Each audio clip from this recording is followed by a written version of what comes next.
Hi guys, দেখতে পাচ্ছ আমার পাখির ঘর কত পরিষ্কার। দেখতে পাচ্ছ গাইস, তো গাইস আজকে বলবো আমার এই দুটো ককটেলকে নিয়ে। এরা দেখতে পাচ্ছ, দেখতে পাচ্ছ না? দাঁড়াও, মেয়েটা খুলে দেখাই। দেখতে পাচ্ছ, এই যে দেখো, এরা 2-3 মাস ডিম দেয়নি, 2 মাস মতো দেয়নি হয়তো। তো এদের মেয়েটাকে দেখাই।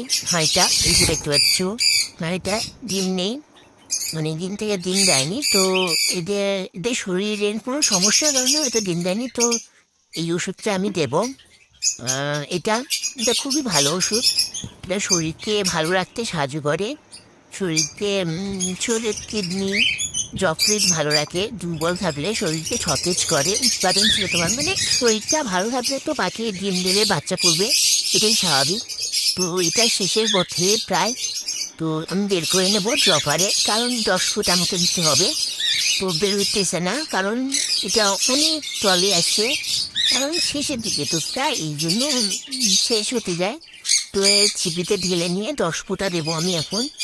তো ঢালছি গাইস, ঢালছি। এই পড়ে না, এই পড়ে গেছে। এই যে আমি ড্রপারের সাহায্যে তুলে রাখাই, আপনি দেখো চিপি দিয়ে। এই ড্রপারটাও খারাপ হয়ে গেছে গাইস। তো ওইটা তো উঠবে না, এই লেখাচ্ছ উঠতেছে না। তো আমি দেখাইতেছি, কোনো মতে 10 ফুটা দিলেই হবে। 10 ফুটা অনেক কষ্ট হচ্ছে, তো ক্যামেরা বন্ধ করে 10 ফুটা আমি দিয়ে দেবো। এই যে দিয়ে দিয়েছি, একটু অল্প জল দেবো, যাতে বাকিটা মানে বেশিরভাগটা খেয়ে নিতে পারে, কারণ এটা ওষুধ জল তো। তো এটা বেশিরভাগ যেন খেয়ে নিতে পারে, এটা আমি দিয়ে দেবো। আবার এটা 2 ঘন্টা পর এই ওষুধ জল চেঞ্জ করে দিতে হবে। যদি থাকে চেঞ্জ করবে, যদি না থাকে তো নতুন করে